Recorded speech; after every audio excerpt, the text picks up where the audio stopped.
privileged to know Ryan personally, but in the last year that I've gotten to know Anita, she's shared so much about him and his spirit. And we've shared her experience of Ryan's passing and closer to the end of his time here.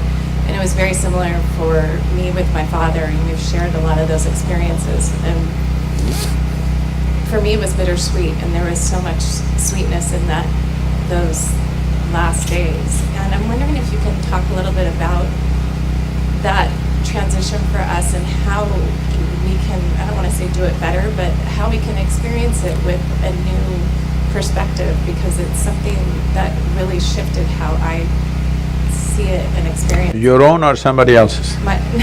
Not my own, but I mean probably both, but really being here after someone passes and going through that with them.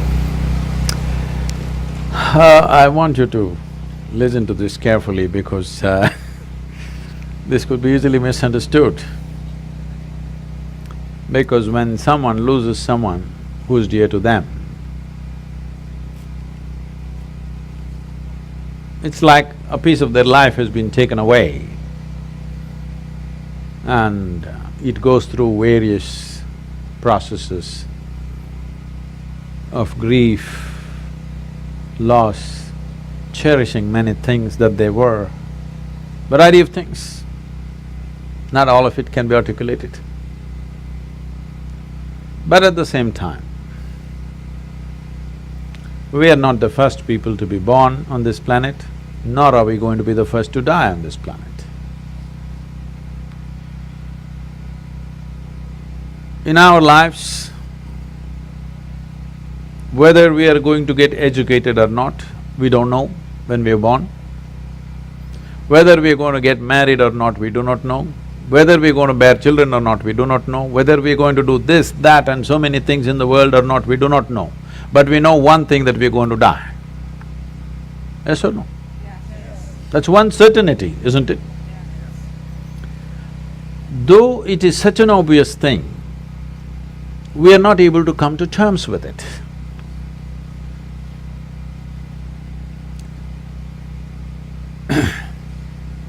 Somebody was asking me, Sadhguru, how do snakes die? Where do they die? Because we don't see ever a dead snake unless it's killed by somebody. They're asking this question in a tropical country, and I think it's relevant in California also, where there are actually millions of snakes, but they're quiet lives, they don't show themselves too often unless you step into their terrain somewhere, and they don't show themselves, they're just there. So where do they die? This is something very wonderful, particularly cobras. When they want to die, when they know they should die, they will withdraw, find one perch somewhere and go sit there, and they won't eat. For over 18 to 20 days, they will not eat anything and sit in the same place, and they'll die there. At one time, out of misplaced compassion, I have brought down these cobras because I knew where they would be sitting. I would pick them up, bring them and try to force feed them, try to put some food into them and do something about it. But do what you want, they won't accept a little bit of food. If you leave them, again they go and sit in the same place and they will die there quietly. I'm saying a crawling creature has that much awareness, knows how long this body should be on and when it should go. Similarly, your life and every other life has this consciousness as to when it should exit this body, either because we broke the body in some way or because simply the necessary intensity in the body doesn't exist anymore to sustain life. So we must understand, when I use certain words, do not understand it in normal sense. When I say a life decides when to leave, it's not like you think about it and you decide, not that kind of decision. In its own way, not with thought. Many decisions about who you are is not decided by your thought, it's simply made, isn't it? Like that, a life decides when to leave.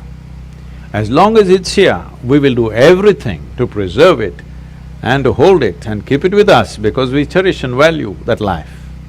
But once it leaves, we must respect that because that life has chosen to leave. Now when I say life, I'm not talking about the person, I'm not talking about the personality, I'm not talking about variety of thoughts and emotions and activities that person was involved in. You as a person never want to leave because you want to be an endless psychological drama. But life wants to leave at a certain time. Whether you like it, you don't like it, life wants to leave because it doesn't want to be trapped in the physical form that you have gathered forever. It doesn't want. It enjoys the physical form only to a certain length of time.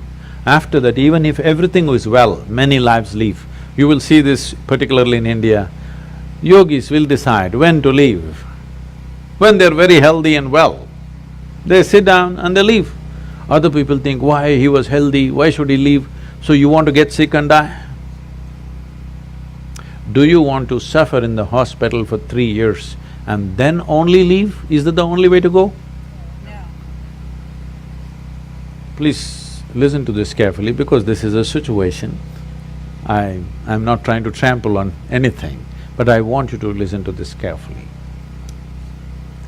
Is it true that the final thing that you do in your life is death? Hello? Yes. So the last thing that you do in your life, is it not very important that you do it gracefully? Yes. Huh? Yes. You're all from Los Angeles, you must do it in style, isn't it? At least gracefully. Is it also not important that other lives who are around us, when their time comes, we must facilitate that they must be able to live gracefully, not make them a victim of medical industry that's going on around us? Hello? Yes. Yes. Tell me, what purpose does it serve if you stretch a life which is about to exit now for another 3 months with all kinds of supports, 3 months you stretched it in pain and misery, what does it mean? It just means that you're ignorant about the nature of life and you want to cling to something that you know and you don't want to know anything that you do not know. It's very important. We know the person, we know this person and this person and this person, that's fine. We've enjoyed their personalities, but you have not touched the nature of their life. Because unless you touch the nature of your life, you cannot touch the nature of another life. So the most important thing we need to do is, we don't have to talk about death, prepare for death, nothing is needed. What we need to do is, beyond this body, which we have gathered, which you agreed with me that you accumulated this, beyond this mind, which is also an accumulation of impressions and information, beyond your accumulations, if you sit here right now and experience the life that you are, you will have absolutely no issue with any aspect of life, which includes death. Death is not another thing. Death is an ongoing thing. Right now, all of us are dying slowly. One day it'll be complete. You think it's going to suddenly happen one day? It is already on, isn't it? Hello? Yes. Yes. Is it not on? It is on in every one of us. Should we not conduct this process? See, you can call this right now, I can say I'm living. Another way of saying it is, I'm dying. I'm dying right now. We want to stretch it as much as we can, but to know this experientially, not trying to figure this intellectually is most important, because intellectually if you figure, you will always be one against the other, because this is the nature of intellect, that intellect cannot perceive anything without creating two. So you have created life and death. There's no such thing as life and death. Life and death is one package, isn't it? Hello? Yes. It's one package. As we are living, as we are also dying right now. The question is how gracefully you do it. If you learn to do this moment absolutely gracefully, you will also conduct that moment absolutely gracefully. That is not a different kind of moment, that's the same moment. In the yogic science, it goes like this. Every inhalation you are born, every exhalation you die. When you were born as a little infant, the first thing that you did was inhalation, isn't it? What do you think is the last thing you will do? Exhalation, isn't it? Right now when you sit here, inhalation, exhalation, inhalation, exhalation, inhalation, exhalation, next inhalation did not happen, and suddenly a big man is gone, poof. Yes or no? Yes. That's how fragile it is. I want you to see this. Every moment it's happening. If this exhalation which went out, if it doesn't come back, this one is gone. How many things a man can do? But at the same time, just see how fragile this is. This is… you're yo-yoing with your life every moment. If you don't know how to pull it back, it will go away. But it doesn't feel like that right now. I'm real. I'm not going to die today. A whole lot of people thought so before you and me. We must understand mortality is the fundamental reality of our existence. If you do not come to terms with this one thing, believe me, you don't know any other aspect of life in reality. You know only the drama. Because this is the most fundamental nature of our existence, that we are mortal. When we are born, it is declared that we are going to die, isn't it? How long is the only question. I bless you with a very long life. Thank you very much for being here.